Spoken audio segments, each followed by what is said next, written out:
creeps through my window pane. Dreams of stars, now a faint refrain. Coffee brews and thoughts collide in this early morning ride. Wake up world, let's start the day. Insight flows in a bright array. Questions dance like morning dew. In this space, it's me and you. Coffee chats with Melissa. Every cup was a whisper. Conversations open doors. Spilling thoughts forevermore. Ideas bubble crisp and bright. Words take flight in morning light. Consult the heart, make it sing. New perspectives on each wing.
Another cup of cheer. Every thought becomes so clear. From sea tunes and bubbling streams, waking up to brand new dreams. Coffee chats with Melissa. Every cup was a whisper. Conversation.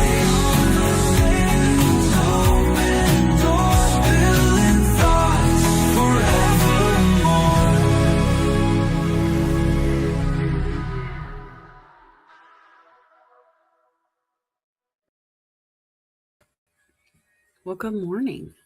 It is Saturday, guys. Are you awake? Is this really happening? I've been gone. I've been on a little bit of a break, and so welcome back if you have been gone also.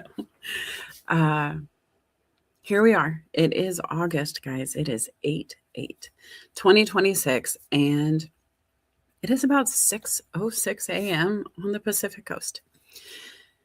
I'm coming back today after a little bit of time off. I was sick last week. I just did not feel good. And so I'm sorry if you were looking forward to the show last week. We're going to take care of it now. But if we're new to each other, if we've never done coffee chats with Melissa together, let me introduce myself. I am a coach, a consultant, and a connector. I love to live on LinkedIn to help people get to know each other, introduce others to my friends, see if there's some kind of alignment that helps everybody grow a little bit. Been on LinkedIn for close to 13, almost 14 years now. When I started on LinkedIn, it definitely was different. It was a white paper-esque platform. It was very much a working resume, kind of stuffy, definitely full of DMs of pitch after pitch after pitch. And I never expected to live on LinkedIn. I never expected to even like LinkedIn very much, if I'm being honest. And now I love it. I live it. I breathe it. I teach it. And so that's where I am streaming most times. I'm also on YouTube, guys. If you're following today and you're not following me on YouTube, I implore you to change that. LinkedIn is doing some growing again. And what I realized most recently was that a lot of my events had disappeared from my profile. So if you had been following me, you know that there have been multiple years of events on LinkedIn. Started with audio events where we weren't recording, it was very private, and we were able to have the conversations we wanted to have. Eventually, they got rid of audio rooms and they said, hey, if you're going to do this, we're going to ask that you do it live through a third party platform.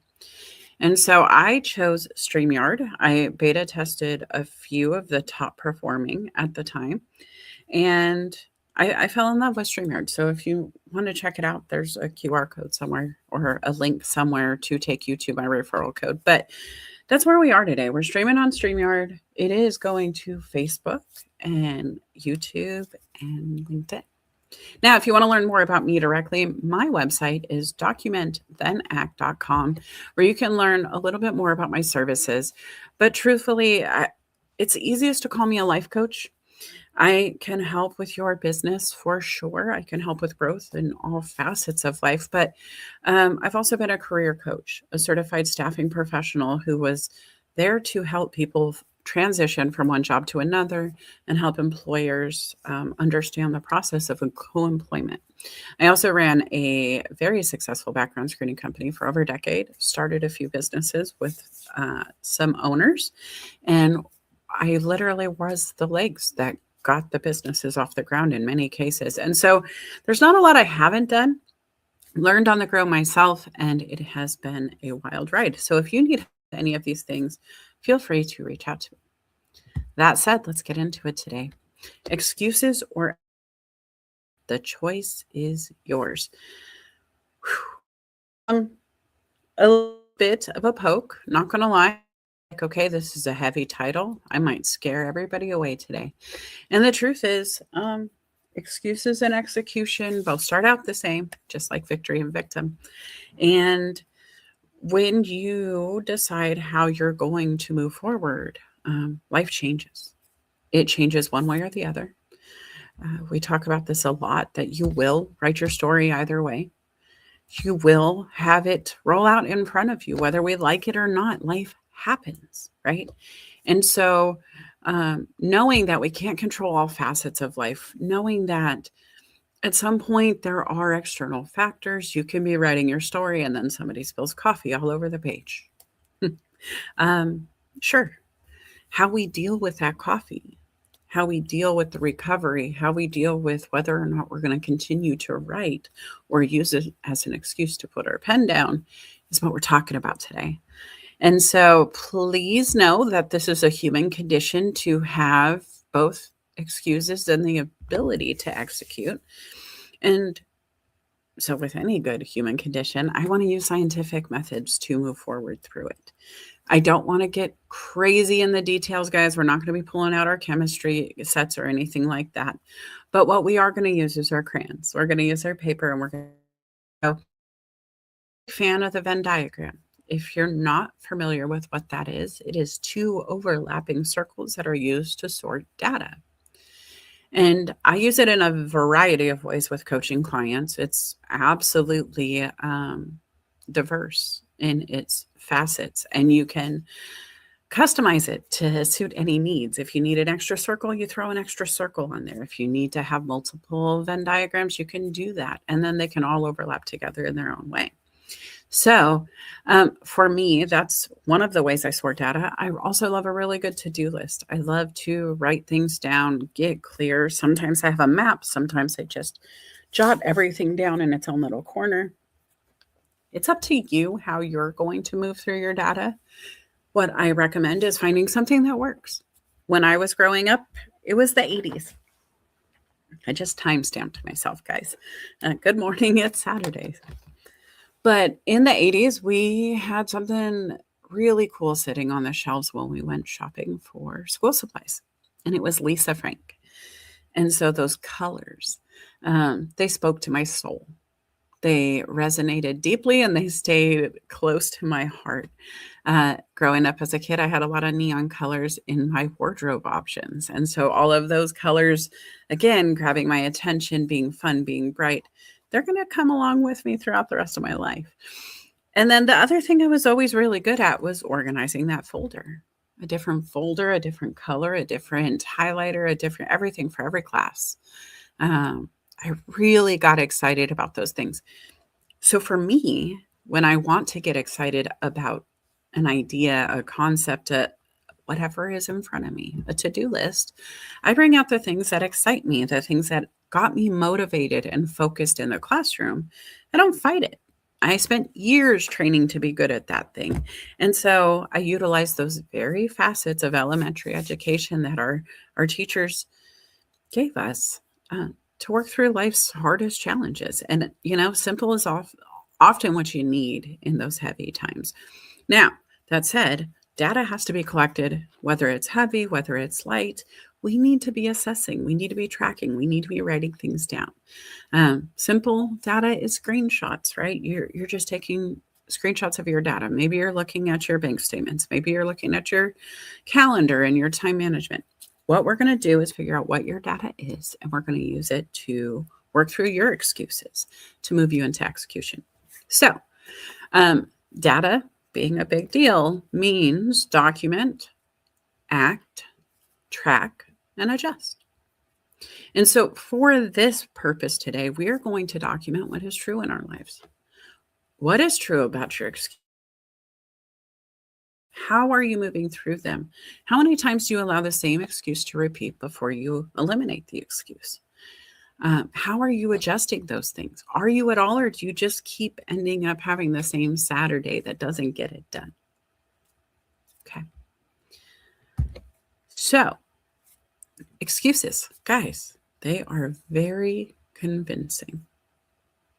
Those excuses come from a place that knows your history, knows your fears, knows exactly what and where to press when it's time to move. And this is that mindset button, guys. Your excuses speak to every facet of your being. Your excuses and your body are connected. And I want you to think about the times where you're sitting on the couch and you're like, I need to get up. And then you're like, but my feet hurt. My legs hurt. My head hurts. I'm hungry. I'm tired. I fill in the blank. It's easy to take one small inconvenience and allow it to stop progress. There are many times where the smallest hiccup can pause production. And I want you to think about those moments in your life where that happens. What are those moments, those things, those occurrences that pop up throughout your day, whether it be at home or work? Whether you're a student, a teacher, all aspects of life, guys, it doesn't matter where you're standing when you're hearing this. What are those things that pop up that you allow to control your day? And this is a hard one, I think, because control is a scary word when you're talking about excuses. But you are in control of them. You're in control of them delaying your progress. You're in control of them preventing progress, right? But you're in control of your excuses not arriving to the scene. You can prevent that too. And so I think we need to look at the different things. First of all, it's not an excuse for me the first time. If your feet hurt, that is a legitimate reason not to get up right now. If you feel like there is an ache and you're so aware of it that it's actually making you pause progress for whatever reason, okay, let's figure out why it hurts. Let's not just assess, right? We got to address, because there's always going to be a reason to wait. And there are very good reasons to not move, very good reasons to pause. A car accident, for example. When I was younger, I was driving cab long before Uber and um, the other Lyft and ride share programs were in existence in a profound way. There was a cab company I worked for in Arizona, and it wasn't an easy job, believe it or not. I had to strategize a lot. I had to figure out where these zones of high volume were. I had to figure out how to stay in the zone so I didn't leave and accidentally miss my next call because it was based on where you were placed, whether or not you would receive a call. Had to figure out how to pay for the cab up front. I paid to access this cab. I leased it. And then from there, anything I made once the cab was paid was my own to keep. Gases, expenses, right? And there's a lot of reasons. Oh, I'm not going to go drive today. It's not a busy day. I'm not going to drive today. I'm tired. And there's different levels of tired. I'm sick of driving, right? Is different than I'm tired and I need sleep. But a lot of times we use that word interchangeably.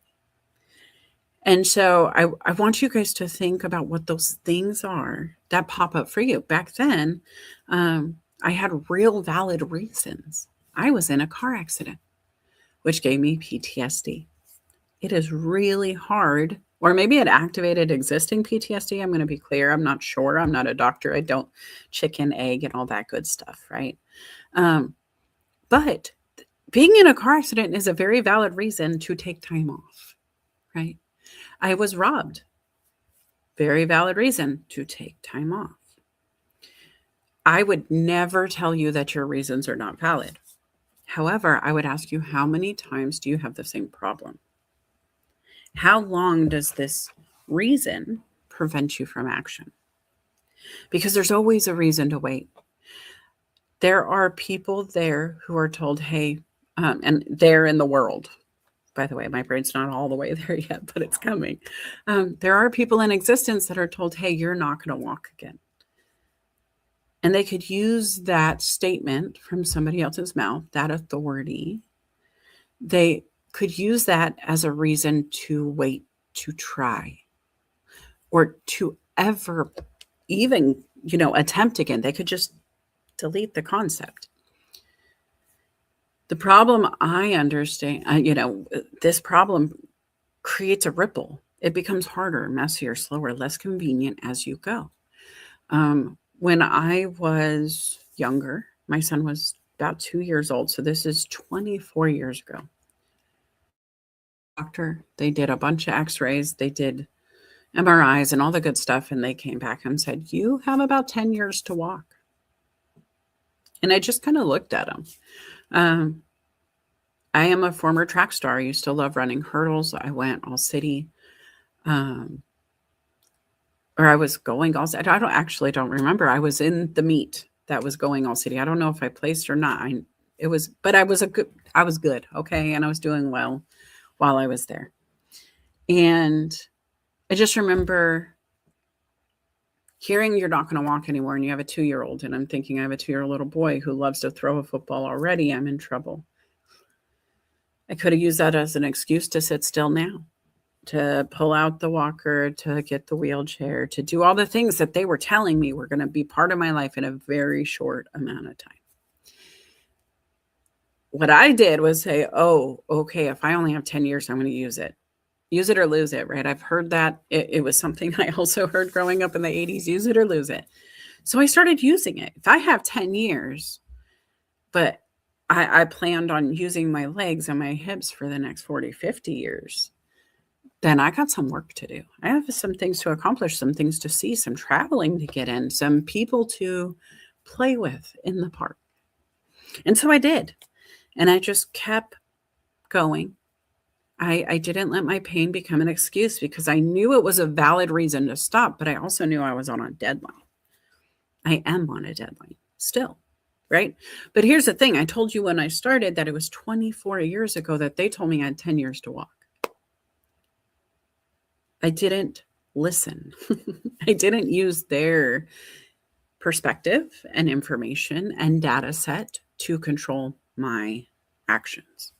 And the reason I didn't is because I knew if I didn't walk today, tomorrow was going to be harder. And every day I didn't walk took away time. They may estimate 10 years, but if I just stop moving now, I could cut that time in half and only have 5. And so I didn't wait for it to come for me. I went looking for the reason to stop. I was like, make me stop. I am going to use it till it breaks. The car is falling apart. I'm just full throttle. I'm pushing the gas pedal. I'm going to take this last lap at Daytona, right? I don't care if the bumper's flying off. I'm getting across the line. And so that was the mindset I used. That's still the mindset I use today, but I'm careful with it. I don't want to hurt my legs either, right? I don't want to push so hard that it breaks too soon because I'm not in my last lap yet. But there is that mindset behind both. And so I have to be careful. I have to be careful so I don't overdo it. I want to say hello to Sean. Good morning. Happy Saturday to you. Leslie, good morning from North Carolina. How are you guys doing? I heard it was really rainy on that side of the country. And then I haven't heard anything except fires for a little bit here in Washington. Bobby says every day is a gift to use it. Yes. Okay, so we always have a reason to slow down. We always have a reason to wait. Some are valid, some are excuses. And how do we know the difference, right? What is the variable there? You have to ask, what will this excuse create? More results or more excuses? If we're going back to just my ability to walk and my limitations on movement, the fact that they gave me a handicap placard when I was 35 years old, here I am, about to be 45 next month. And I haven't used the placard since it expired the first time they handed it to me. I refused to use it. I actually told my husband, I don't want to, because if I keep using it, I'll never stop, right? I knew if I used my hip pain as an excuse to park closer to the grocery store every time, that I would walk less more often, which would inhibit my ability to move later, right? There's a ripple there. So for you, what is your excuse you're putting down? What is your explanation? What is your reason for not moving forward? And then ask yourself, as valid as those things are, is this stance going to bring more results or more excuses? Next question is, if nothing changes, what does this excuse cost you next? When you're talking your ability to walk, guys, it's everything. If nothing changed, I was on a timeline that would have put me into teenage years, very young, early, like 12, preteen, not even there yet, 12-year-old boy, teenager who would have all this energy, all this excitement, all this need to be reared, because he was just that kid. He just needed somebody to hold him down a little bit and say, hey, calm down, let's do this, and get him focused. I had to chase him around, and not literally chasing him, but to keep up with his sports, to keep up with his extracurriculars, to keep up with his lifestyle, to keep up with just taking him shopping for school clothes at the mall. I would not be able to walk that path without movement, without making sure that my excuse did not inhibit my outcomes later. And it's okay to test. It's okay to rest. There's a ton that we can do to just take small steps, small bites, finish big meals. We've talked about it. We don't have to fix the hips. That was never my goal. At some point, I know there is a surgery for me. At some point, I can elongate my walking time with a surgery. But I also know that they gave me a very limited window once the surgery took place, because my pelvic bone has arthritis also, and it's degenerative. And so when they do the hip replacement, they have to have the ball on your hip joint, and then they have to have a socket that the ball goes into and moves around in, and it secures your leg to your body, right, to the pelvic bone. It could only happen one time. But here's the thing. I already took their 10-year window and doubled it. I haven't started the surgery, which starts another 10-year window. So right now, guys, I'm at a 30-year stretch on a 10-year plan. And I'm not even close to ready for my surgery. Why? Because I kept moving. And this is not everybody's story. I got to be honest with you. I am absolutely hard-headed. Uh, I am built to take a higher tolerance for pain. It's just who I've always been. I don't know why. Maybe it's the pain. My body did it for me. I can walk 10 to 12 hours a day at my current business that I'm running on concrete floors and be okay as long as the shoes are good, right? I have to make sure I take care of myself to the best of my ability so this pain does not become an excuse to give up. And every day it's a choice, every single day. But the question comes back to, if nothing changed, if nothing changes now, what does this excuse cost you next? So if I can't prevent the hip pain, if I can't take the Advil, do whatever it is, massages, stretching, chiro, whatever it is, what is it going to cost me? And it's work to do the work. It's never easy. It's not just okay, I'm deciding it's going to be okay now, and then it's just fine. No. Excuses can sound responsible, right? If they say, hey, you don't want to overdo it. Don't overdo it, Melissa, because if you overdo it, then, okay, that's reasonable, right? It sounds true. I shouldn't overdo it. But if I didn't do the work, if I allowed those excuses to pause my progress, it's very irresponsible in the long run, right? And so you have to weigh all things at all times. What can sound reasonable and responsible, and coming from a medical professional, it should sound like the end-all be-all diagnosis and that's it, and it's final. But they're wrong. Something my grandma said to me very early in life, and it always stuck with me, and all due respect to the profession, but my grandma reminded me that doctors are practicing medicine. They have a medical practice, and they call it practice because it's not perfected. There is no one-size-fits-all approach to everything for everybody. And so while as responsible as it sounds, they are moving on statistics, their own data. And here's the funny part about Melissa is I am so not normally part of a generic statistic. I am usually the opposite. If 99% of people are not affected by it, guess who is? When I was pregnant, having my daughter, growing inside, she's doing her thing. If 1 in 5 women would have an issue during pregnancy, it would miss me. If 1 in 10,000 women would have an issue, I got it. I had gestational diabetes. I had gestational carpal tunnel. So while I was pregnant, I had really bad carpal tunnel. I had to wear wrist protection. Haven't had a problem with my wrist, only during that pregnancy. I had low progesterone, so I had to take extra progesterone throughout my pregnancy. I'm Rh negative. That's a very uncommon thing, but pretty common. But the statistics, as you just overlap my unique circumstances, the doctor's like, this is crazy. I've never seen anybody experience this. Even my mother-in-law was like, is she telling the truth? And my husband had to explain, yeah, I'm at the doctor's offices. Because sometimes doing the right things, seeing the doctors, it sounds incredibly hard to overcome. Now, funny story is I have a young daughter who's almost 18. We could have used the excuses to have a million reasons not to move forward with any of the plans we had. But we did. And we have a beautiful daughter. And it was worth every bit of the chaos that I went through. I don't recommend pups to anybody. That was also a rash I got while I was pregnant. It affects some women. It was terrible. But I have to tell you guys, I did the best with what they told me, and then I moved in what moved me. They would tell me to, do certain exercises, and I would have to adjust because of my hips. They would tell me to eat certain foods, and some of those foods would make me worse, not better. And so I had to adjust my diet. I had to keep working, right? And in business, it's the same thing.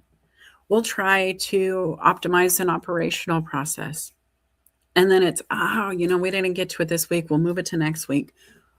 This time management issue we have, we're going to delay it.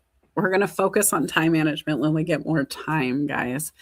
Does that make sense? Eventually, the explanation becomes a pattern, and the pattern becomes the life. If you're always excusing away the reason you're not moving is because of your pain, but you never assess the pain, that is the new pattern. You're living in pain and you're opting in. You're choosing that path because you're not assessing the problem. One time for your feet hurting and you don't want to do the work, great. The second time I'm going to ask you, when was the last time you bought new shoes? Is it that you've been standing too long? Do you need to take more breaks? Is there a pattern we can change in your behavior to prevent this pain from making you not move? Because let's just get crazy, wild. Let's be a little bit off the wall. But what happens if you're feeling that level of pain and the volcano goes? The earthquake happens, tsunami. Are you ready for the next disaster if you're always waiting for your body to be ready, if you're always finding a reason not to move forward? Because it's really easy to jump into doom and gloom. It's really easy to have an excuse. Oh, the earthquake's here. I'm not going to move. Instead of stepping 2 feet out of the house that's crumbling over your head. Oh, but the sky is falling, so I'm going to let it. Listen, Chicken Little, go outside. Get under a barrier. Make sure you're safe. Move out of the way of the problem. When was the last time you found yourself standing right in the middle of it instead of moving out of the way? Or how often do you step into somebody else's problem to help them because they always have an excuse? So you're just going to solve it this time. You're just going to knock it out. It is faster for me to just do the thing for you than to help you with it. Let me just take care of that. Whether it's life, business, relationships, family, kids, it doesn't matter. If you're not holding the others accountable, if you become the person who helps explain it away, fix it, solve for X where they're not, then you're helping this pattern be created, right? This is a dual-sided problem. We are all humans. We are all in relationships. We are all interchanging at all times. There's energy, movement, exchange of information, just sitting in the same space at the same time. That is a valuable asset to be sharing. And so when you're doing this, what outcomes are you getting? What is happening when you're in those spaces? What would your data tell you if you stopped arguing with the evidence? And honestly, guys, as a coach, the hardest part of coaching for me is watching people look at their data. Watching them really assess when you sit down and say, okay, you told me you had no time, but let's look at your app usage on your phone this week. And all of a sudden now we have 4 hours spent on TikTok, 6 hours spent on YouTube. Cool. What were you doing there? I'm not assessing just your usage, but what were the actions taken while you were sitting in that space? Because if you did 4 hours of content building on TikTok as a business owner, that's fantastic for marketing, right? Let's look at your outcomes. Let's look at the data. Let's make sure that we're getting some ROI from those actions, but let's assess. And if we do, we're tracking and adjusting, right? So if you spent 4 hours on TikTok, what were the outcomes? What was that YouTube spree about? What were the outcomes? Sometimes you're going to say, hey, I watched nothing but reels and giggled for 4 hours after a really hard week. Cool. That's fine. Rest is part of the data we need to be tracking, right? We need to take care of ourselves. Does it prevent the other things all the time? Do you need 4 hours on TikTok and 6 hours on YouTube for 10 hours of video content to unplug? Have you tried meditation for 20 minutes instead? There are many ways we can play, but I really like, what does your data say? If you were to open your phone right now and look at your app usage, would you want to share it? If you told your spouse, hey, I know you asked me to do X, but I didn't have time. If your spouse said, cool, can I see your phone usage real quick? Would it start an argument because you want to protect the information? Would it start an argument because you would feel called out on the excuse? Would you want to avoid the evidence because it would make you realize maybe I could have done it differently? And you don't want to admit that to yourself. Because, guys, there's a lot of times where I could have done it differently. And it took me a very long time to realize accepting that and owning it and not being scared to say out loud, I screwed up. Once you harness that, you really stop avoiding the truth. You really stop avoiding the evidence because you are who you are and you have to be responsible for that. The data is going to come, right? You will write your story either way.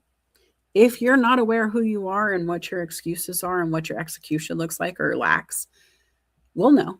You may not know, but we will, right? And eventually that's going to have a ripple too. I won't call on people who can't be called on. If the evidence says every time I ask you to show up and you can't, I understand that it's a waste of my time. My ROI is not there to call on you. If that's true for an employee, how long do you stay employed? If it's true about a partnership and marriage, how long would you stay married?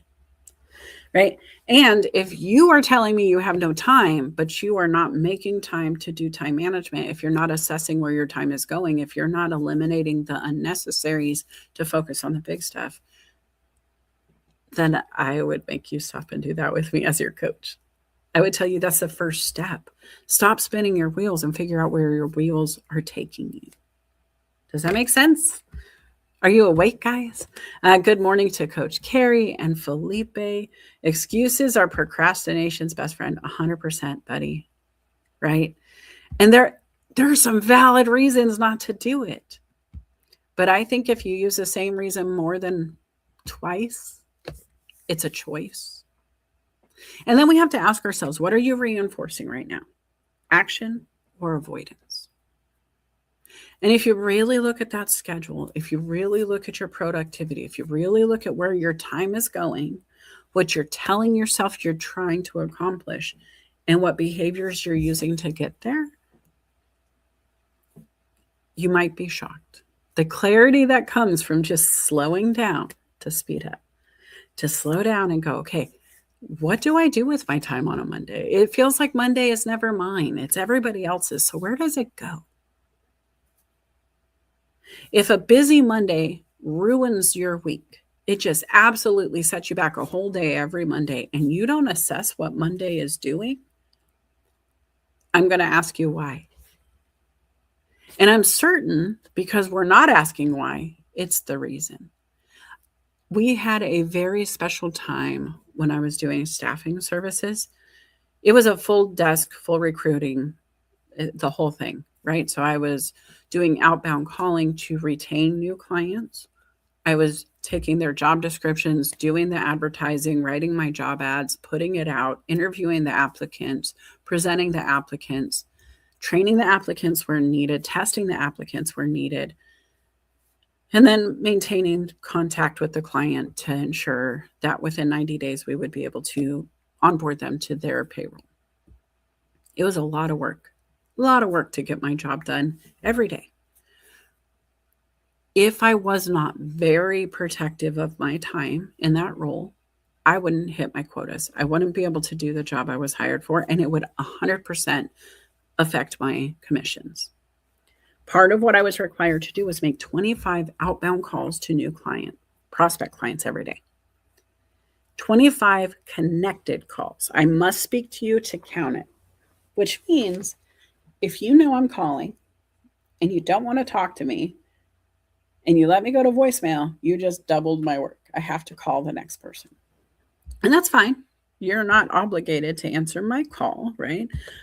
But if you're thinking about the requirement of my boss asking me to speak to 25 of you before I can stop doing that job and I move into the next facet.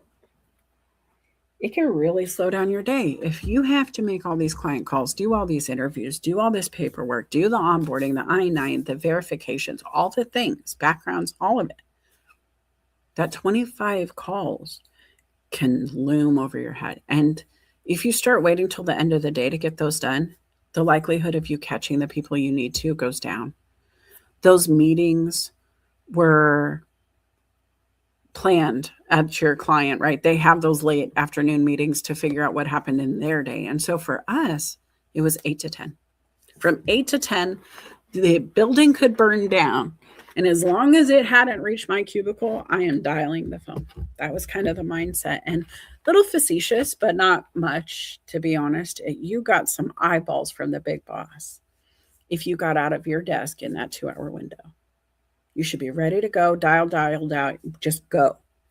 And if you hit 25, you keep going if you have time, because statistically speaking, you might not catch anybody on a Friday. So if you can get everybody on Tuesday, you should. You need to bolster your numbers so you can have that statistic, right? If anybody were to interrupt me or one of my colleagues during this time, I don't care what it was, that person would get accountability immediately. Reinforced, I don't care. Have them come back at 10. If it was an emergency, a work comp issue, something of that nature, the owner of the company would step in for us because our time was that valuable. That was action being reinforced, right? What we were reinforcing was the action and what needed to take place to keep the wheels going. Without jobs, we can't staff. Without staffing, there's no point in being a staffing company. If we don't have jobs, we can't get applicants, because the jobs are what bring the applicants in, because they see them and want to apply, and then we interview. Does this make sense? You have to be accountable for you. And so when we get into this, guys, it feels very nitpicky. It feels like I'm talking stuff, right? And I'm sorry if it does, but I've talked this stuff to myself too. And it's you against you on this one, because the excuses are yours. The action is yours. The outcomes are yours. Good morning to Nick and Christine. Christine says, what about the situation when you have competing priorities, like multiple competing priorities? P.S. Melissa, if you were 45, you were still a kid, believe me. So multiple priorities, they're competing. What's most important? In an emergency room, they always have competing priorities. They figure out how to triage and assess, and then sort by need, right? Which needs the most action most immediately. If the house is on fire, I'm going to put the fire out before I do the laundry. Just makes sense. That said, sometimes it's really hard to figure that out. And sometimes you're going to screw it up. Sometimes you're going to pick plan A, and then you're going to go, dang, I should have, done this one first and then this one.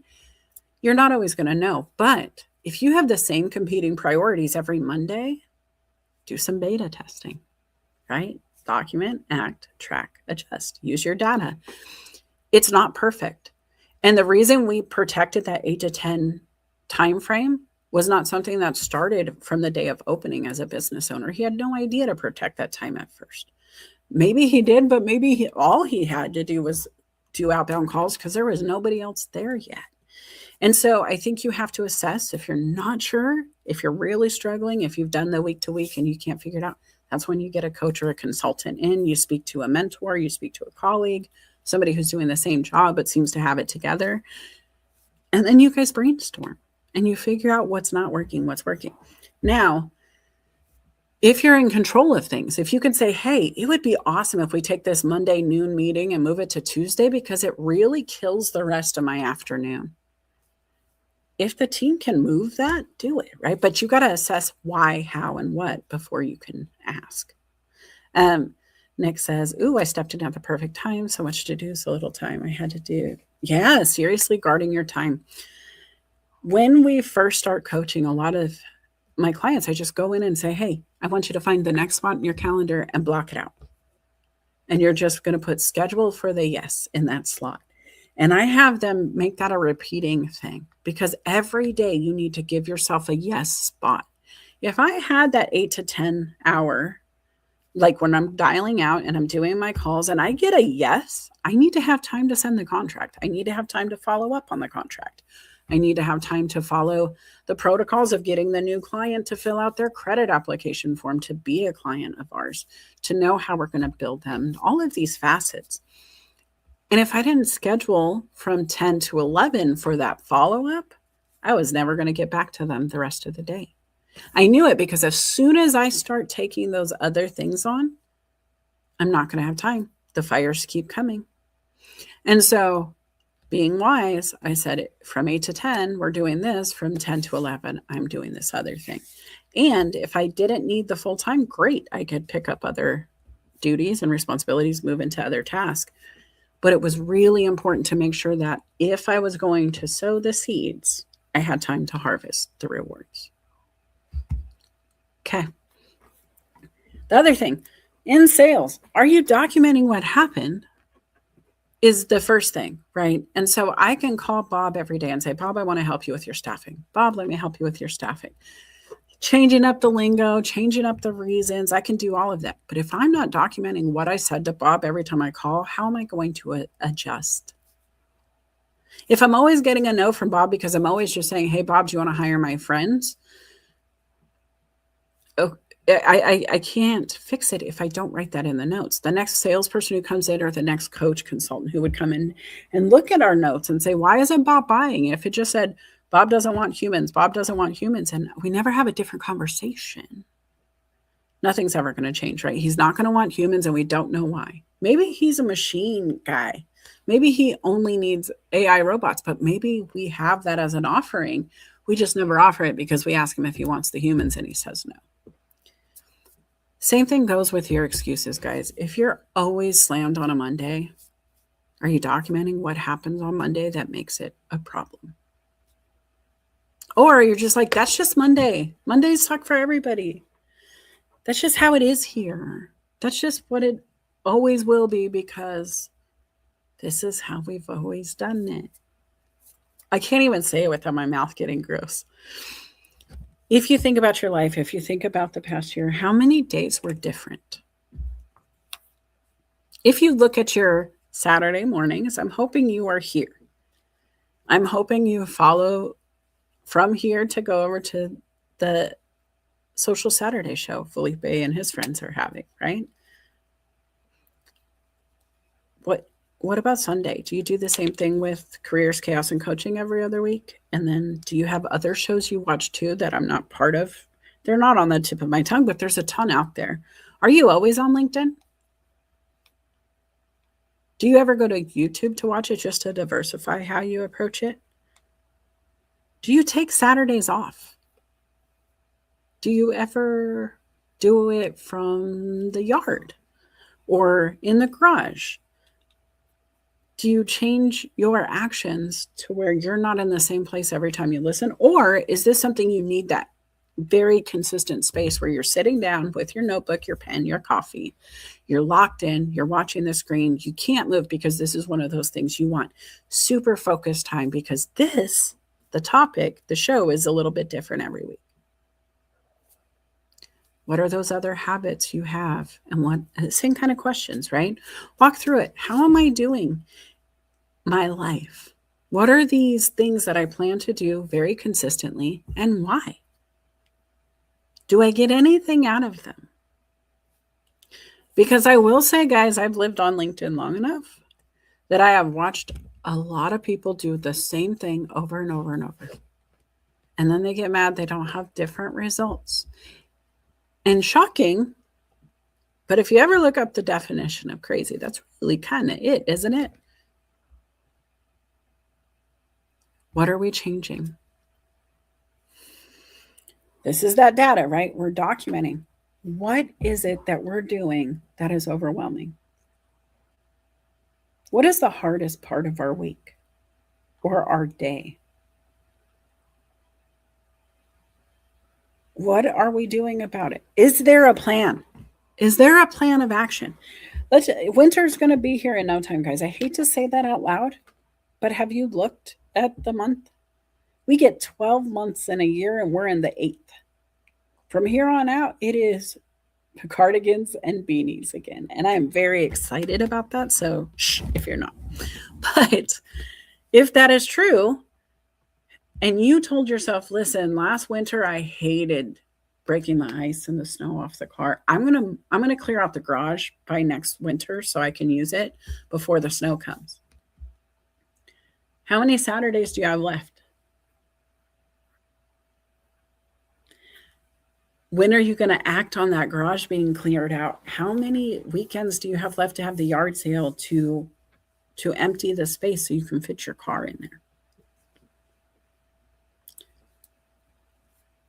What is your business doing? How are the numbers looking versus last year, last month? How is your sleep? How is your weight? How is your blood pressure?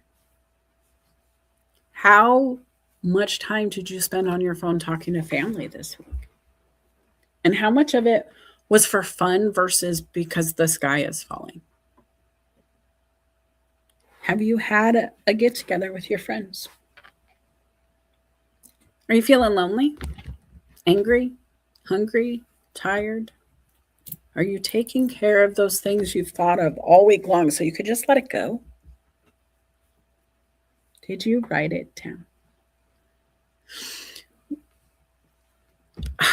I just went with 3 different sentences in my brain and all of them went, nope, nope, nope. I got to be honest with you guys. When I struggle the most is when I don't take my own advice. I get really good at doing the things, right? I document, I act, I get into this new routine, this new pattern of behaviors. We're going to try this new way to play and see what happens. And I give myself a certain time frame to do that. It's a really good thing to have a behavior for a set amount of time before you decide it works or it doesn't work. And so I want to look at the documentation and I want to act and track and adjust often. But I'll be honest, I get into the habit and then I stop assessing as often. It seems to be working. Everything is a little bit better. I feel the relief. We're good. We're going in the right direction. And then maybe I forget to track one week. I skip a week of data. I skip a week of assessing what we could have done better or worse. When that happens, guys, I get complacent. If I get into my life where I'm starting to move so quickly or so consistently that I no longer need to look at my notes, we're in a repetition phase that I'm not certain I'm comfortable with. And the reason I'm not certain I'm comfortable with it is because I'm only as comfortable as the data lets me be until it tells me I'm wrong, right? If you're on vacation, spending away and you're having a great time and everything's wonderful and you're, I know where I'm going to eat breakfast, lunch, and dinner, and I know how many days I'm going to be here, and I planned my budget, and you're just going and you're the balance of the bank, you might be in a lot of trouble when you realize somebody stole your credit card data and you're upside down, for example. I did background checks for a decade. I've seen some really bad crimes. But on the back end of those embezzlement, fraud, credit card things, right? I always think about the humans that might have been on vacation and their card was declined, and it was the first time they realized they had been a victim of theft. You could be living your best life doing all the right things. You save 10% of your income. You save 50% of your income. You have so much money, you don't have to worry about it, right up until somebody takes it and you don't realize it. Even when you're comfortable, you should be monitoring. New lottery winners, statistically speaking, they don't last very long as millionaires. Many of them end up right back in broke status. Why? They're not tracking, they're not adjusting, they're not assessing. They don't have the data they need to even track their own data, right? It's okay for you to write stuff down, but sometimes that's not enough. You could say the sky is blue. It doesn't mean you understand where the blue came from or how to make it different. But if you have your information ready, others can be more available to help. So if nothing else, just assessing where you are to get a pattern of behavior, to gather your reports, to gather your concepts. In journaling, I love writing down, when I met somebody. I have my coffee chats planner that was started just for tracking, so I could understand who I met, where I met them, did they become a client, what did I learn about them, what did we share, and all of this great nuanced stuff that I tracked. But then I had to go back and look at what those relationships built, right? As a salesperson, as somebody who's done operations, if you've sold to former clients, you maintain client contact because they're very likely to buy if you're tracking. Most customers become repeat customers very quickly if they have a good time. So are you doing follow-up calls? Are you doing review requests? Are you absolutely assessing your actions and where they're taking you, no matter what it looks like? I want you to think about this. What are you assessing? Who's giving you the data? Who's gathering the data? Because it's very easy to pick the reviews you like. Are you reading them all? Or do you just say, hey, show me the ones with 5 stars? When I was with a client years ago, we were talking about building their Google reviews and just in general, their ability to connect to the customer base of the area. And when I said, well, let's look at your reviews, their face kind of changed at first. And I was like, what's going on? Well, I guess I didn't realize we'd be looking at it. Well, yes, if you want to change reviews, I would like to know where we're starting. If you want me to paint your house, I'm going to have to look at the house to see where we're starting from, right? What am I going to have to do to prepare? And the first thing that person did was just filter by the best, just immediately put the guard up to only show me the best of the best. And that doesn't work for a consultant. Consultants are happy for your best, but we're there for the bad stuff. We're there for the stuff that's hidden in the back of the drawer. We're the teacher cleaning out your desk with you, opening up your bag, and let's get to the bottom of things. Let's see what's shuffled in there, what's shoved down in the bottom that we're not actually paying attention to. Same thing has to happen with you guys. My alarms are just crazy today. If you guys are struggling with something, if you're feeling unsettled, if you're not happy with where you are or with the repeating behavior that keeps popping up in your life, maybe even the same conversation with a spouse, a colleague, your kids, you're just repeating it and you would love for this to change, but you can't figure out how. Write down what you've tried. Write down when the conversations are happening. What is the action taking place? What leads to this outcome? Because if you know that every time you make a left turn on Main, you get into a fender bender, you should probably make a right. I don't even need to know what's going on Main, but I know I'm not making a left anymore.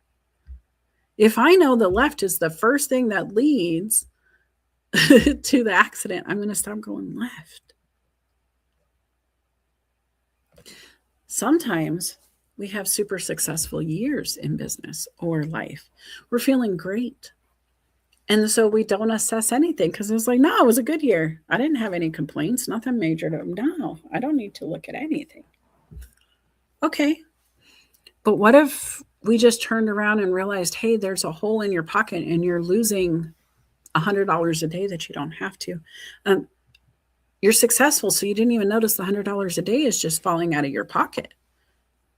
But I noticed because I came in to assess what's happening around you, and I realized, wow, even though you're not missing it, imagine the profound impact of saving that $100 a day for the next 20 years instead of letting it fall out of your pocket. All it takes is 2 seconds. We'll just put a little stitch in that pocket so there's no more hole.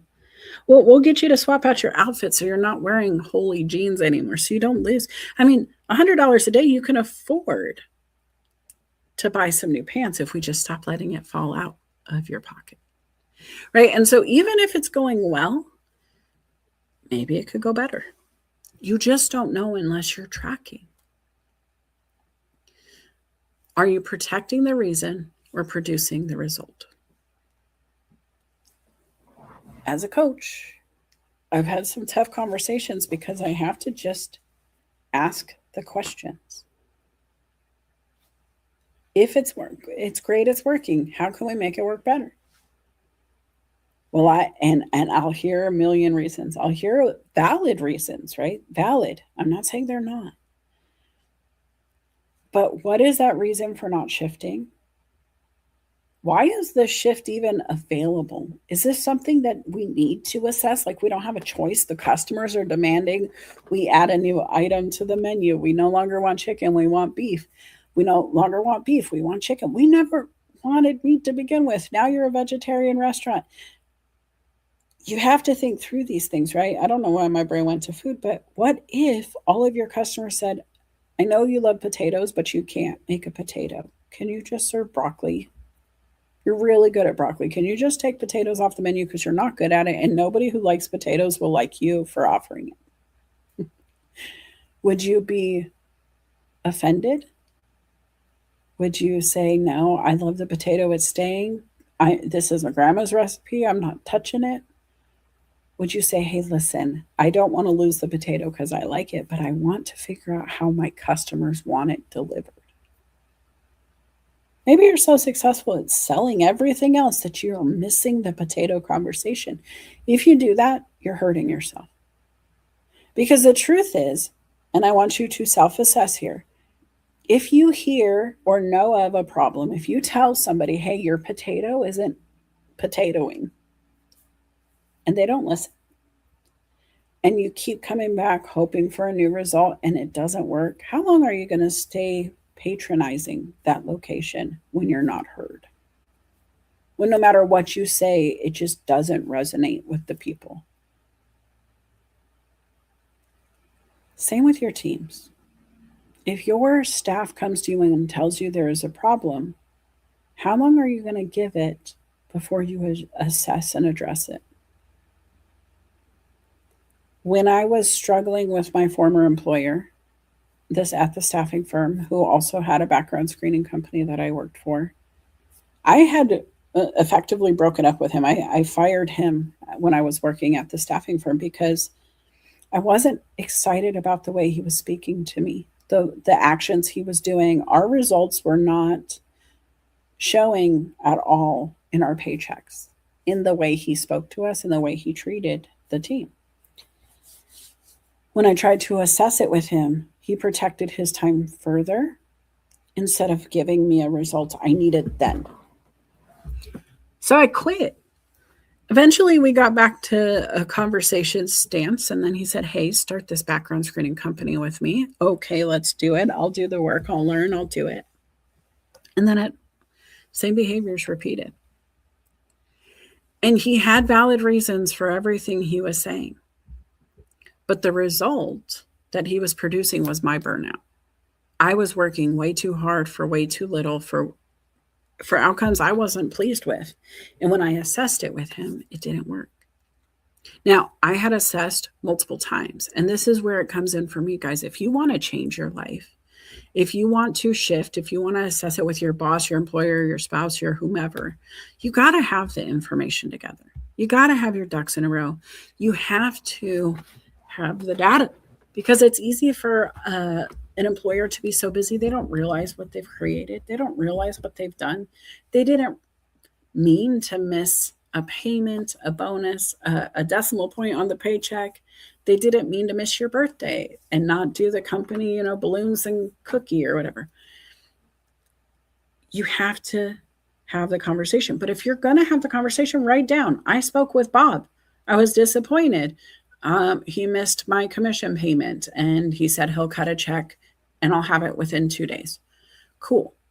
If this happens every 3 months, Bob and I are really going to have a problem, because Bob needs to stop giving me excuses of, it's okay, I made a mistake. You can hold on a few more days. I'll fix it anyway. What's the big deal?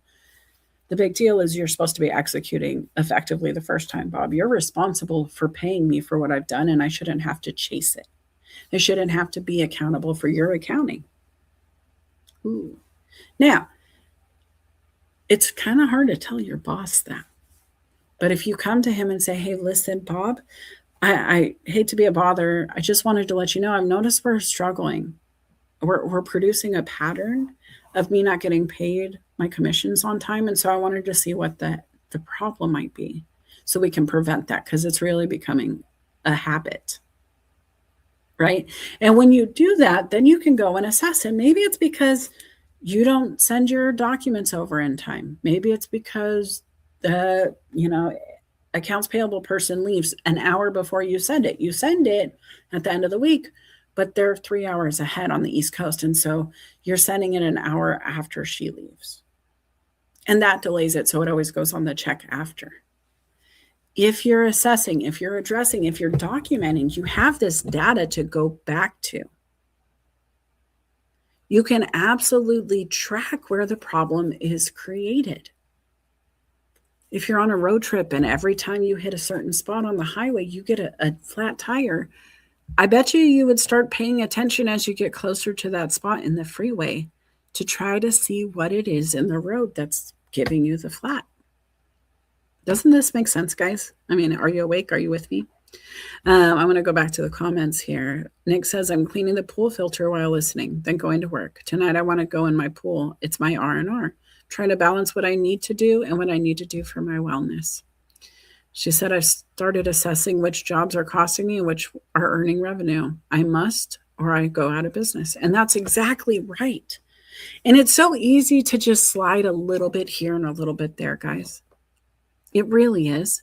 If you think about just giving out a free bottle of water here and there at a concert, not a big deal. It's a few cents per bottle when you're buying water, bottled water, right? You're buying in bulk, there's a case, there's a discount. You might be selling at $4 a bottle at a concert. Let's just say 5 for easy math. If you give one away every case, not a big deal, unless it's not yours, unless the cost isn't being considered anywhere, we're not tracking it. Is there a way to offset the cost somewhere? And over time, how much money are we actually giving away? Because it's not just our cost, but it's the value of what we could be creating with that same product. We're not just giving away a 50-cent bottle of water. We're giving away $4.50 in revenue. And so when you start thinking like that, even with your friends, even with people on LinkedIn, the time, the energy we're exchanging, it's not a lot, but it gets to be. When I was doing 15-minute free coffee chats, I was doing 3 to 5 a day. It wasn't a lot when you think, you say an hour and 15 minutes a day, 5 days a week. Here, that is a huge amount of my life I'm giving to people just to see if I like them. And I do. I like a lot of you down there. So I haven't seen anybody I don't like. Let me put it that way. But there have been times where I've been in a coffee chat and I knew immediately it wasn't the alignment I needed. I knew that the energy wasn't there and I wasn't going to waste the time to go back. I wasn't going to protect, this relationship I really don't want. I was looking for the results of an energy and alignment, an action I wanted to move into, not away from. All right, guys, it is 7:10. If you're just joining, welcome. If you're not, thanks for being here. Guys, go make sure you're following me on YouTube. Did you notice all of the LinkedIn events have started disappearing off profiles? So I was looking at my events this week. I haven't been posting a ton on LinkedIn because like I said, I was sick and I was just taking some downtime doing my thing. But when I went to my profile to go make sure that the event was there and everything was working, I noticed a lot of my events had disappeared. I only had a few there. And I reached out to Aaron Gibson because he does a ton of events too. And I asked him, hey, did you notice? And he did a post about it because they had moved. I don't know if this is a temporary situation. I don't know if LinkedIn is just purging a bunch of the old data to get rid of liability or what might be there. But if you're not backing your shows up onto a platform like YouTube, if you're not saving those videos in the cloud on a hard drive somewhere where you can retrieve your shows later, you might be in trouble because there's always a platform limitation, right? LinkedIn's only going to give you so much before they decide they don't want to anymore, and they're allowed. Same with you in business. So make sure you're protecting your own. Make sure you're making efforts to back it up in case all of these platforms disappeared tomorrow. Would you have anything to take away? It's really hard for me because I loved not being recorded in the audio events. I loved that it was a private space. If you were in there, you could hear what was going on. But once it was over, it was gone. And there was no playback. And it was a beautiful, beautiful situation. Now I've evolved. We've had to use StreamYard. LinkedIn told us if you want to keep doing this, this is how you're going to do it. And so I created my show to look like this, where it's more billboard style. You're still getting the audio event, very much presentation, but at the same time, low key audio in your ear that you could ignore the screen if you wanted to, right? But it's disappearing. Those shows that I started to love and really put time in and to craft and create, they're just being deleted. I'm so grateful that I decided to go to YouTube and do this, but it wasn't the whole time. And so just remember, guys, those little things that you're building, even if it feels valuable right now, have you thought about the long-term plan? Right? Because when I was on LinkedIn producing my stuff, I felt it was perfect. And now I'm thinking, oh crap, I didn't grab them all. I didn't save them all. There are shows that are just gone. I don't even know what the titles were because maybe I don't have them tracked anywhere else. Now, I think there's a list somewhere when I first started in a journal somewhere where I wrote them all down, but then I did stop because I knew I was recording them. Point is, the choice is us. It's on us, guys. Nobody's promising to maintain our files for us. Nobody's promising to keep us here forever. It's up to us to do it, and we're going to write our story either way. We're either going to document it, and we're going to document it in so many places nobody can take it away, or we're not. We have to decide, are we grabbing a piece of chalk on a chalkboard? Is it a dry erase board? Is it a permanent marker? Are we setting it in stone? Is it concrete laid? And we have pushed our finger into the wet concrete to draw the smiley face and our initials. We have to determine how long we're there and for why. For why? Okay, let me just look back at the comments here. Christine says she loves that all of her client calls are recorded and transcribed. It's been a game changer. Yes. When I first started in sales, there was none of that. You had to write down everything you could. And so I got really good at shorthand notes and figuring things out. But the tech in that way is a game changer. I love it so much. Nick says, one charitable book a year. This is my price, non-negotiable, and my friends and family discount needs to be in my favor as well. These are solid business decisions. Respect them or leave them. There are many other publishers out there. And I freaking love that attitude because, guys, the choice is yours. It is up to you who you're going to work with. It's up to you how you're going to move forward. And it's up to businesses to determine that too. I think it's really a game-changing experience to have the mindset of, I'm going to do what they're asking of me until I'm not. And so now, looking back on my career, I wanted to be promoted. I wanted to be the helper. I wanted to be the one the boss could always lean on. And I was, and it was great. And I always loved my gold stars. When I got to be the boss, I wanted people just like me. I wanted people who wanted to earn their gold stars, their kudos, really put in the work to get their outcomes. I wanted that accountability. And now in retail, 30 years after I had left retail, going back into retail, I look at the store and I realize there are so many different mindsets that have come in, whether it be customers, employees, applicants. I'm just going to speak generally. But I'm going to do what I want, even if it's not my business mindset.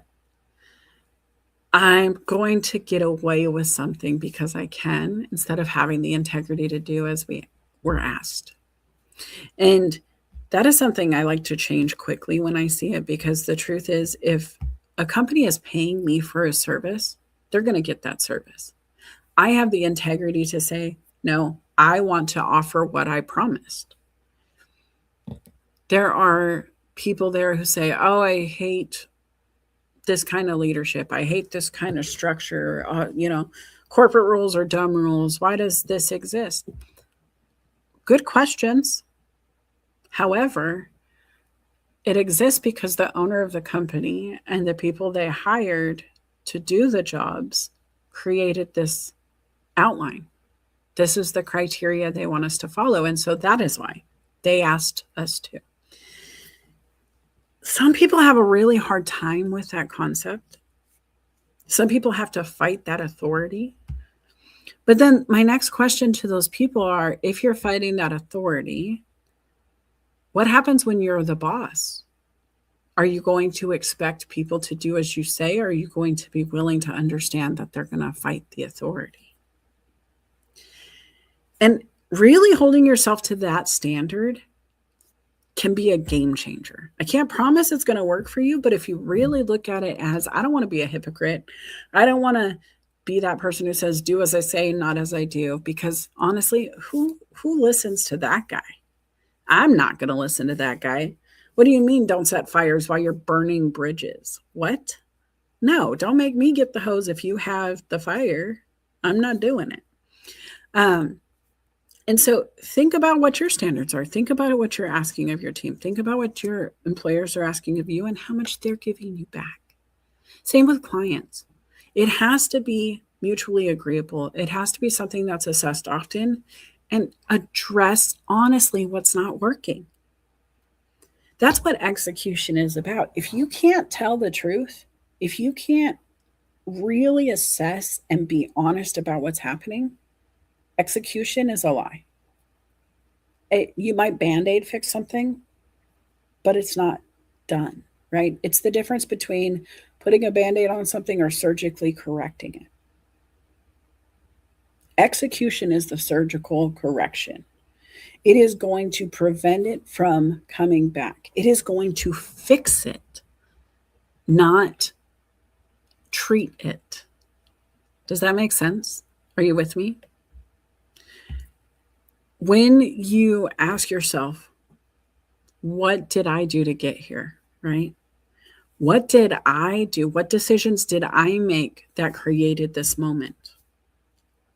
What decisions can I make next? And what would change because you showed up? Could you say, hey, I don't want to clean out the garage right now. My feet hurt. Yes. But what would happen if you didn't use that excuse? What if you just got to work and pushed through? What if you changed your shoes, soaked them in some Epsom salt, put on some pain relief cream and got back to it? How many times do you tell yourself you're in too much pain to get it done? And who really believes that as you get older, it's going to get less painful? As you wait, it's going to get easier. I don't know if that is the greatest lie we're all telling ourselves or not. It does come up a lot in coaching. It comes up a lot with me talking to myself too. When I say, oh man, I'm too tired to do it now, I'll do it later. Oh man, I don't want to do it now, I'll do it later.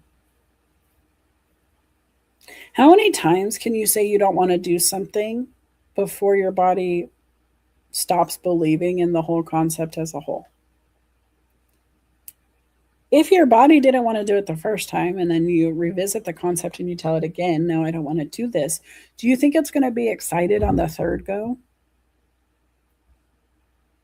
And if you're always taking 1, 2, 3 times to talk yourself into doing the thing and it's a repetition every Monday that you're struggling to get it going, do you feel like you're giving your best self to the task? Why is it always so hard? There are some limits where your body goes, okay, I can't do this anymore. And at some point, my body is going to win that conversation. It is. It's just what it's going to be. Doesn't mean I'm not going to get creative in that moment and go, okay, body, but you can still do this, so let's do that instead. I look at the people who have no arms. but I've seen artists painting with their feet, paintbrush just in their toes, doing work that I couldn't do with my hands if I tried. They didn't take no for an answer. They found their way. They decided they wanted to paint and they were going to work it out. How did they do it? Carefully, over time. They practiced. It was not easy. Nothing that's worth it usually is. But what changed for that human who decided to show up for themselves anyway?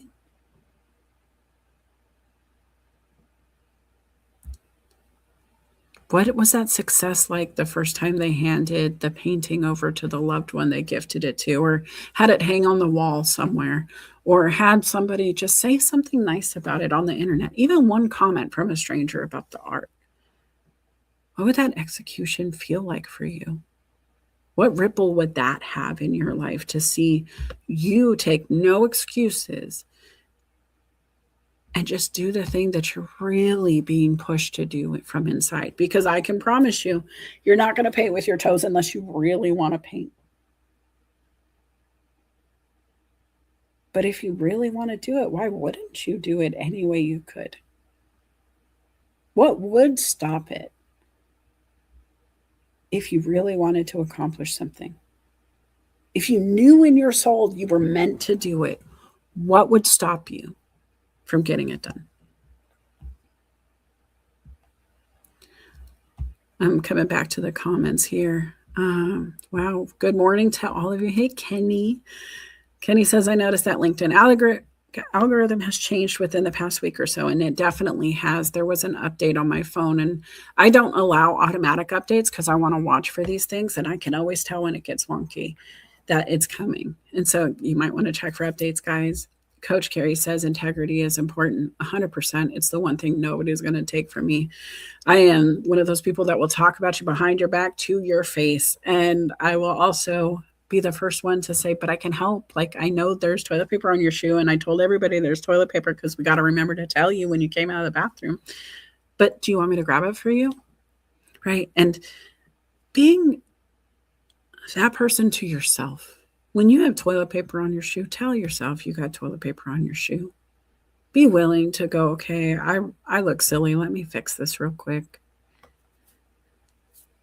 Nick says it's about the parts of my business that I love doing. It's about doing the parts I alone can do and outsourcing the rest.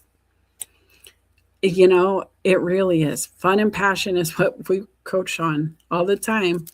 And when it's not fun or passion, you should outsource it. You should focus on what moves you and let others move in what moves them. And business owners, they often kick themselves in the butt because they're not able to do everything all the time, wear every hat. And really, could you? Yes. Is it wearing? Yes. Does it create excuses on the things you want to do because you're so tired because you got to do the other things because they take so much longer because you don't love them? Yes. And so if you're a plumber who's really good at doing plumbing things and then you get so busy that now you got to hire help, now you're a leader and a boss and have taxes and payroll, and you might need to do some training and onboarding and I-9s and background checks. And that is like, Bob the plumber's like, when I don't know how to do any of this. Doesn't mean he's not great, but he has assessed that maybe he should get some assistance. So then he hires somebody, and then he gets busier again because now he's got somebody to answer the calls and return it more often, and it just keeps rippling, right? Eventually, he's got this whole business, multiple teams, multiple staff, just trying to get by. And guys, you always have to keep asking yourself, what part works, what part doesn't? How can I outsource? How can I not? Ken says, I noticed that mindset in general over the years, including my own at a company, no loyalty, unselfishness, etc. Yeah. Chris, I would love to hear more about, I have this love-hate relationship with this conversation. And guys, we have about 30 minutes left. I'm going to open up the stage if you want to come up here soon and talk about excuses versus execution. I would love to know what's coming up in this conversation, because I knew when I was having it with myself preparing for the show, it was a tough one. There's a lot of things I have allowed to delay my execution. Some of it very valid, right? My mother's passing was this week, the anniversary of, on August 5th. It was 4 years. I had a whole lot in my mind. I wanted to, take work off. I had thought about it. I always think about it this time of year. Use it as an excuse not to go to work, and valid reason not to want to be at work, right? Excuse, reason, we're going to use it interchangeably for a second. But when I was looking at my calendar and I'm looking at my team and some requests for vacation days, I realized I had to work. I had to execute the plan. And I had every excuse in my brain not to enjoy the day.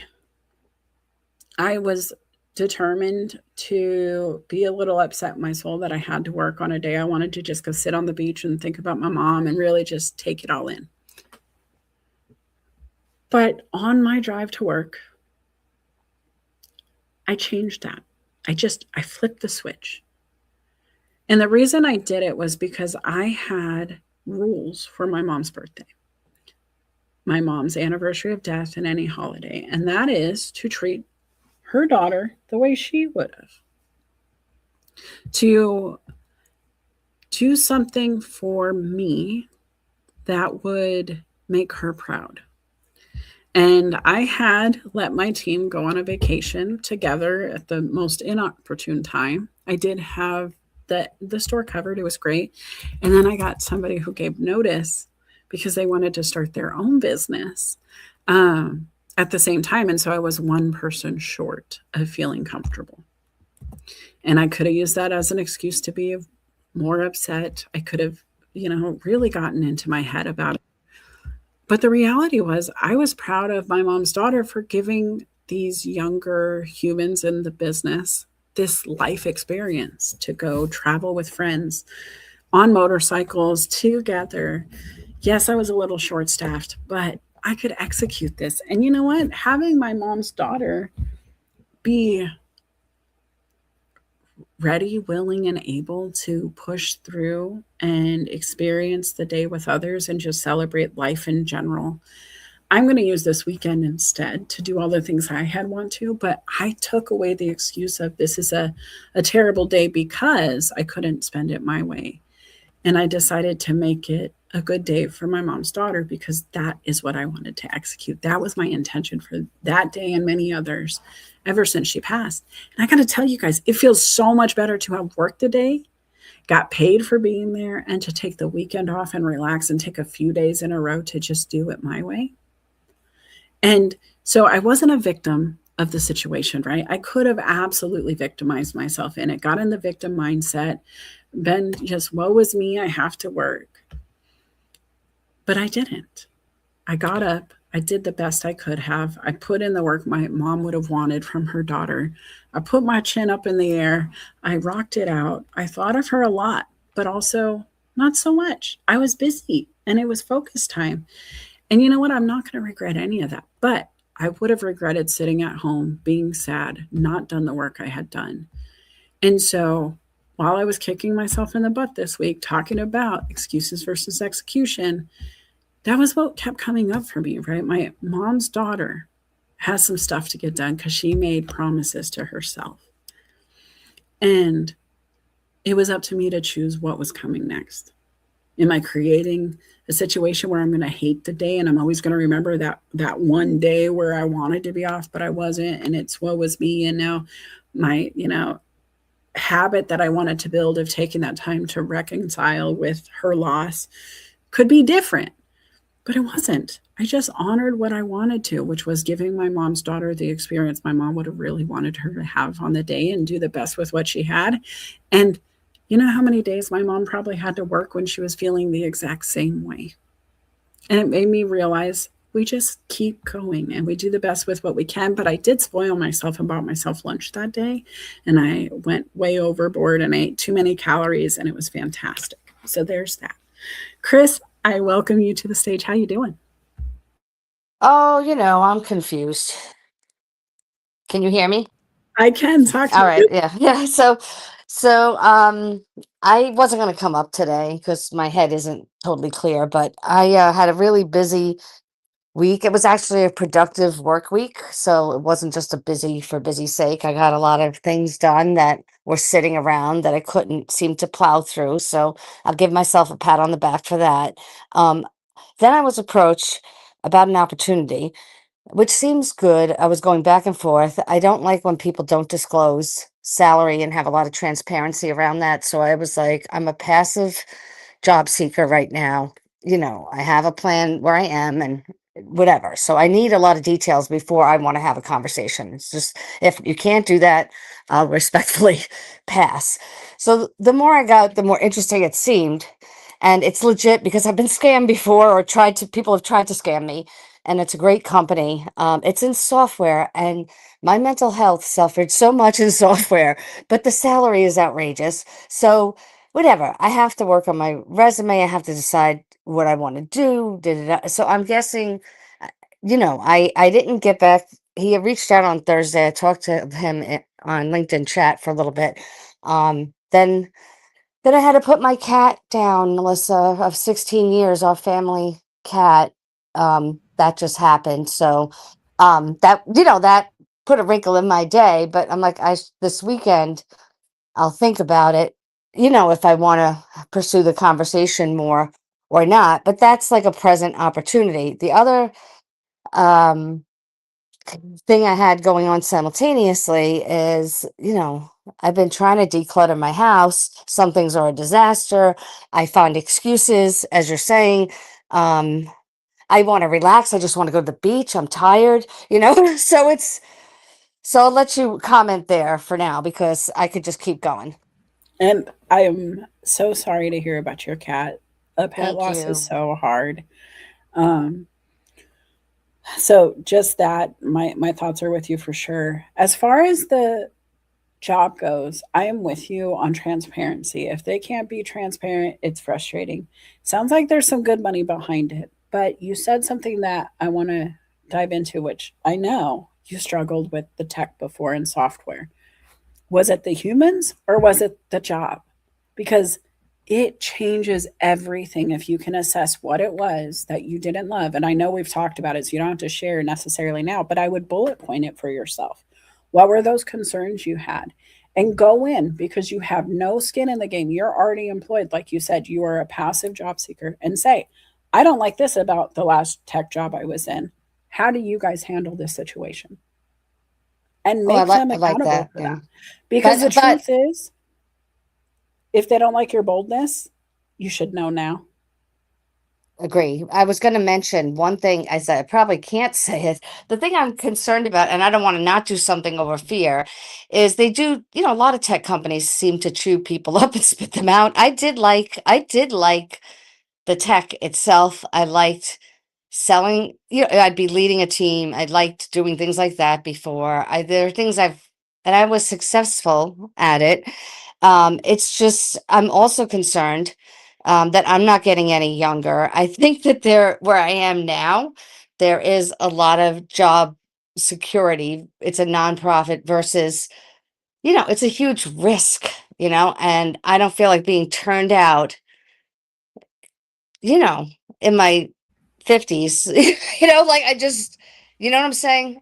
I do. Yeah, so Now, my it's, question and to you is yeah, this, right? Because fear and excitement come from the same part of the brain. We've talked about this forever. If you're excited about the opportunity enough to keep asking questions, that's something to explore, in my opinion.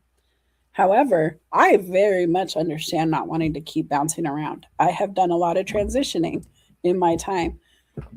So, what would it take for you to be comfortable? I was just having a conversation yesterday with somebody. They called me and said, Hey, I'm leaving my job. I'm trying to figure out the timing. I already knew this transition was coming with this person. The timing we were uncertain of, but asking the right questions. How much savings do you have? If they did cut you, how long would you have? If there is an increase of income, how much more of it could you put away in case it fizzles out sooner than you expect? Do you have a plan B? And if none of those things are aligning to make you feel excited, I wouldn't do it. That's because you're not looking. You weren't the one actively seeking it out. They sought you out. Now, Anything that brings me excitement, I'm going to investigate a little bit more. But you have to decide for you. Just because an opportunity comes doesn't mean you have to choose it either. And that's something that's really hard for yes people. And Chris, I know we've talked about that in shows that you just want to be helpful. And like when somebody says, hey, we want your help, it feels so good to have that acknowledgement. But what is the ripple of it all? And that's really the hard part. But I think you're ready to assess it. I mean, what are the good and the bad and the ugly things about this job versus where you are now? Could you see yourself retiring where you are now? Yeah, I could, but and I also could see myself growing, but I also think I am making less than I am used to. So it's a real it's, everybody, I can adapt. But I used to have the potential to earn way more. So, and that I do have a small resentment about that. Right. Okay, But so I'm going to go there's back to my trade-offs. question Yeah. again and ask, could you comfortably retire here? Oh, I can't comfortably retire anywhere. So, Well, that's no, I mean, I made, some of my history. I made some really bad decisions, that I'm paying for now. But anyway, but I could only, live, try to fix it from here. The other thing I love that you said was, what would it take? Because this person, the recruiter, was like, what would it take to make you jump? And he's saying numbers, and it's not all it's numbers.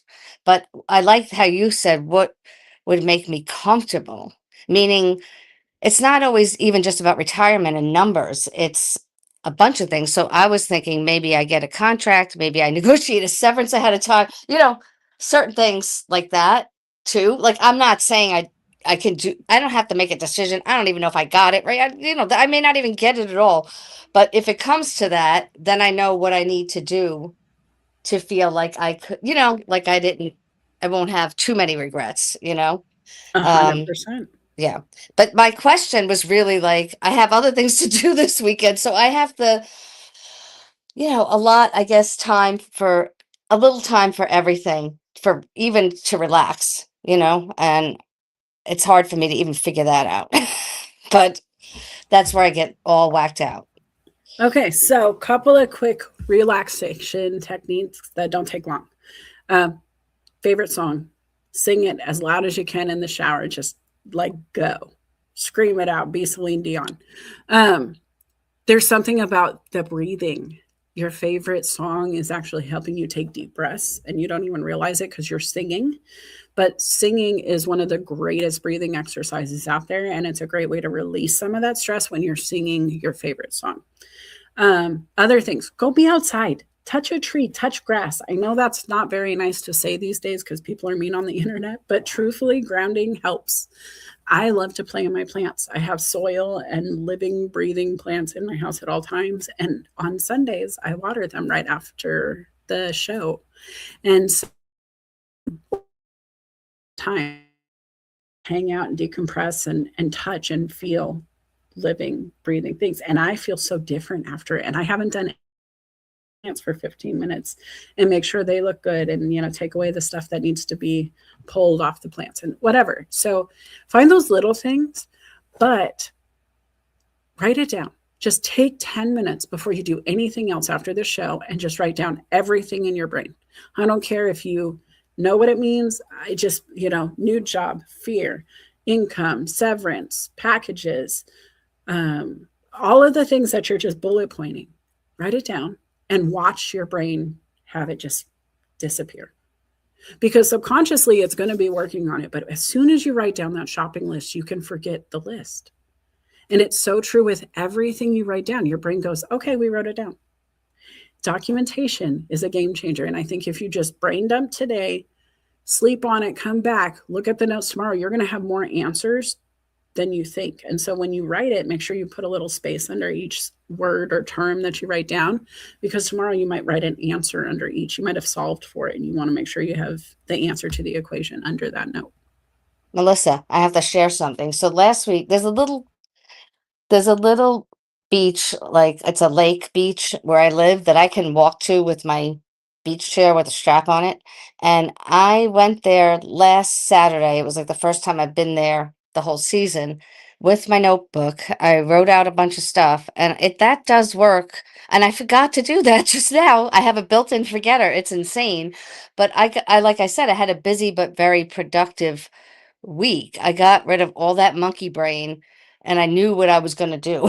So I think you just gave me my own answer in a way. Like, I have done So this. schedule it. I want you to go into your cell phone, schedule your time, whatever time of day that's going to be, whether it's just after the show, and go to the beach, brain dump, and just have that alarm repeat.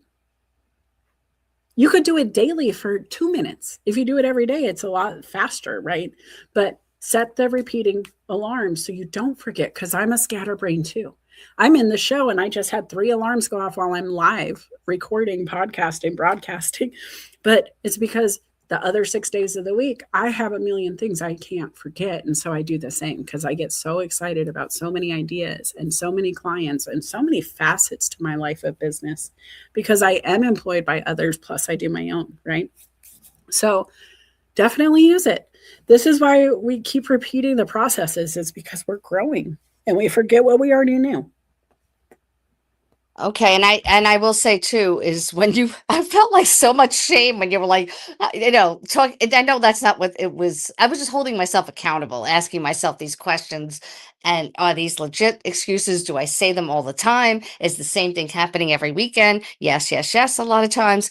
So I did just even get started. Like, my laundry was really packed up. I was like, I'm gonna just start doing something, and it felt good. Like, once you get started, it does make that's it. That makes all the difference, and then you're motivated to do the next thing, and so on and so on. And I have to go to the dump today, so I'll probably spend a little time cleaning out some more stuff. I'm also purging my clothes because I'm a clothes hoarder, like, and a shoe whore. I just can't stop.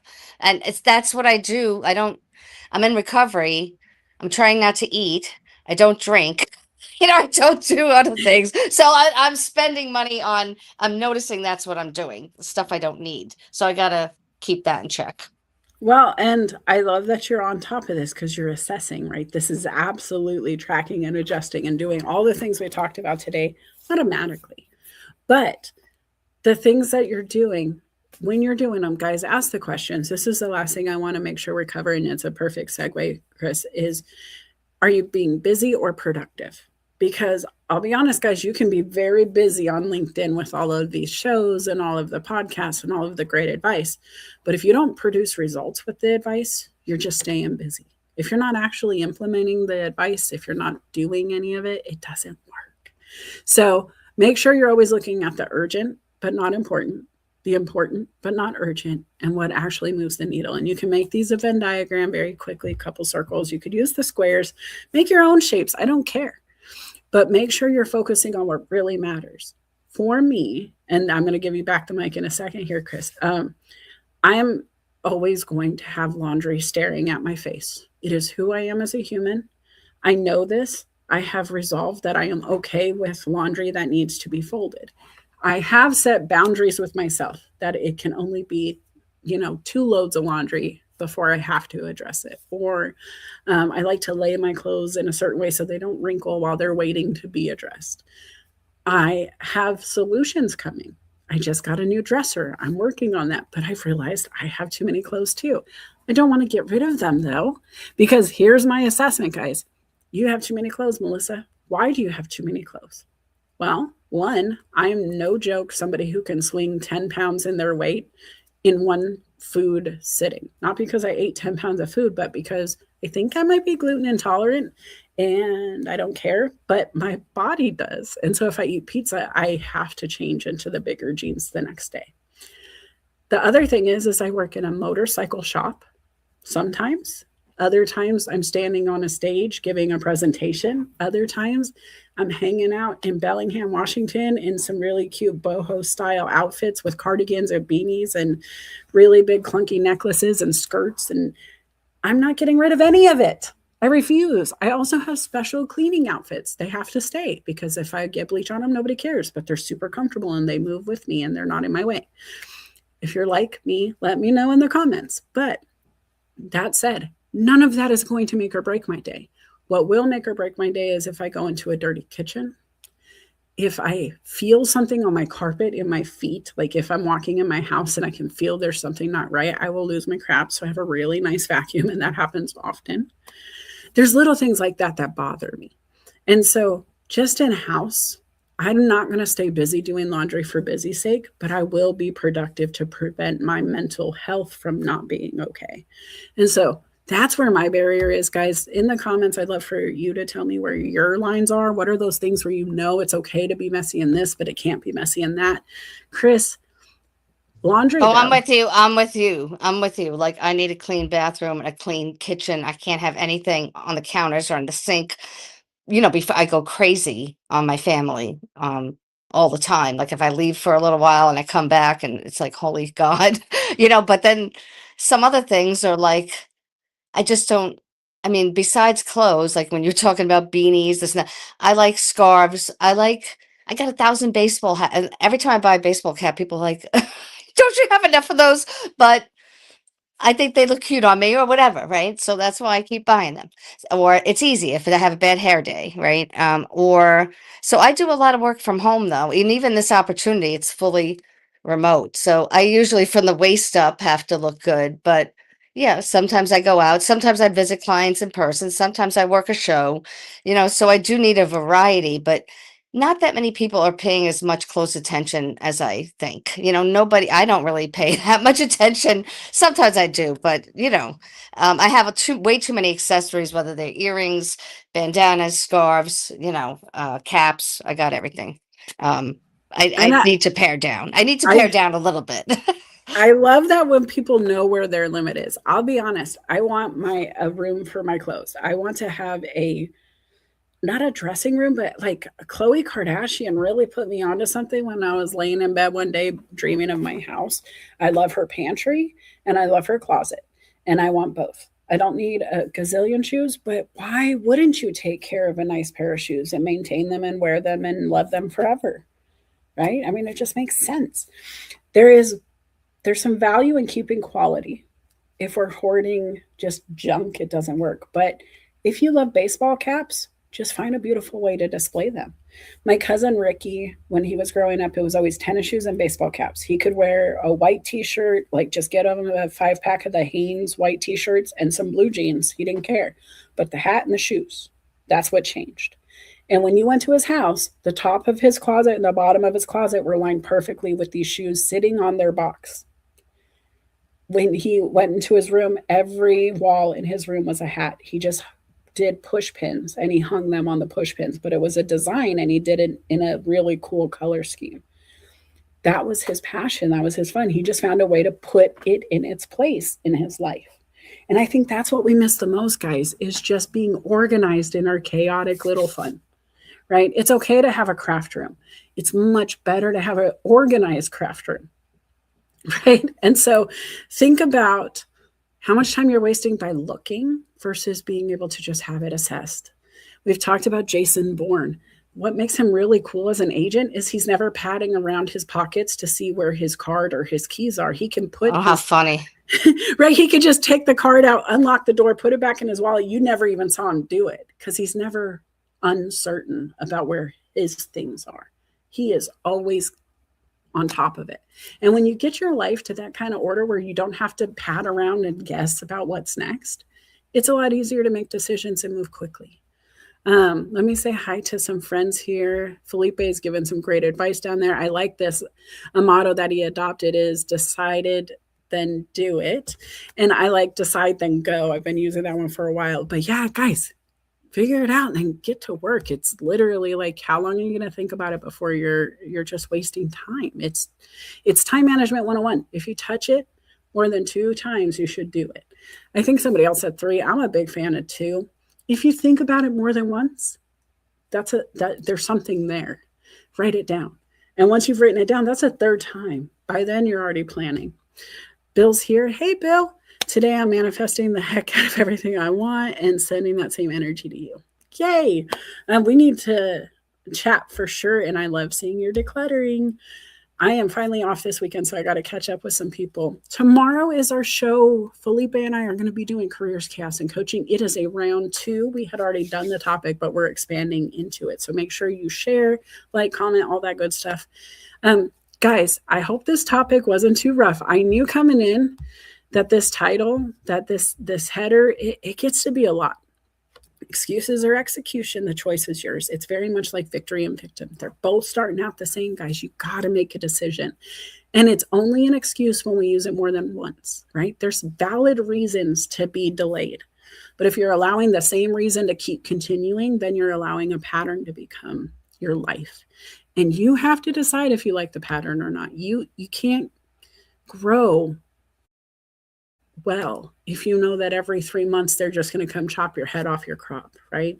If you see it coming, if you know it's going to come, if it's a pattern that's like, why wouldn't we stop it? Why wouldn't we figure chopping it off? Who are supposed to be your fence? Can we get a if we need it? I'm a big fan of all my amendments. If that doesn't work, let's be serious. We got to get our jobs done. And I'm not condoning violence, but if people keep coming in and taking what isn't theirs, and that's the habit, you got to set boundaries. And boundaries come in many shapes and forms. You have to set boundaries with yourself first, though, guys. We allow others to behave around us in a certain way. We allow others to take energy. We allow employers to ask of us what we are or are not comfortable with. We allow ourselves to be either the best or worst version, and we can pretend that it's actually not up to us very quickly if we begin that habit and lean into it. It really is us. And when everybody says it's really hard to do the thing, I agree. But I got to tell you a quick story, because if this fantastic concept could help you, run with it. But I also want you to think about the story when you're thinking, maybe this is too risky. Maybe this is too wild. Maybe this is too silly.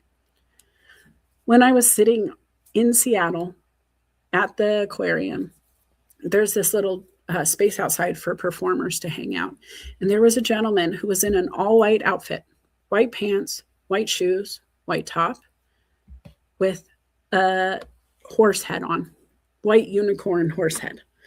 And he had a bucket turned upside down, and he was playing the drums on the bucket. He had another bucket right next to him with a lid and a little slot cut into it. And I'm watching this guy just bang this bucket for about an hour. I was so enthralled with this guy because here he is, nobody's permission, just dressed up however he wants to and banging a drum in public in a space where most people come to relax.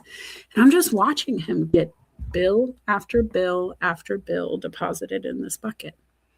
I started counting because I was like, I wonder how much money this guy's making right now. And because I couldn't tell what the dollar denominations were, I just counted them as a 1. Right? What is the lowest opportunity here? After an hour, I had seen 200 bills go into that bucket. All he was doing was sitting there, banging on the drum in a stinking hat that looked like a horse, having a good time. If that guy can make at least $200 an hour just banging on a drum somewhere, maybe he needs a permit to do it. There are rules where you are, but contemplate the concept, guys. If we can have that kind of fun and have that kind of outcome, if you could have strangers support you so quickly in the middle of public like that, why wouldn't you? What is that dream you have that seems silly? What is that thing you can tell your friends about?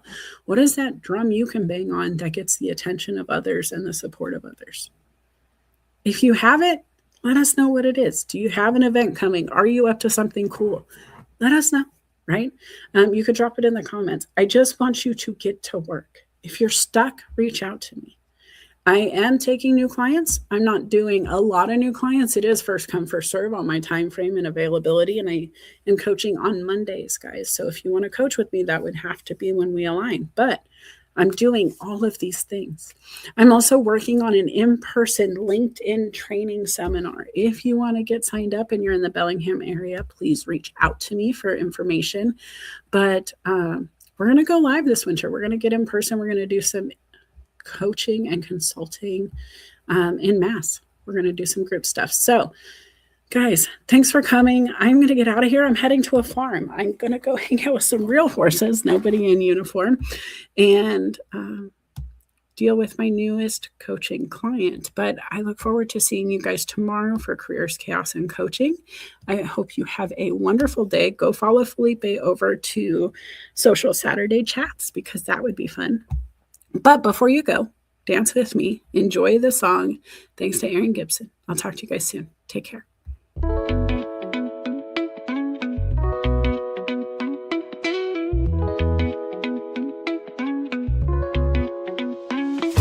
Sunlight creeps through my window pane.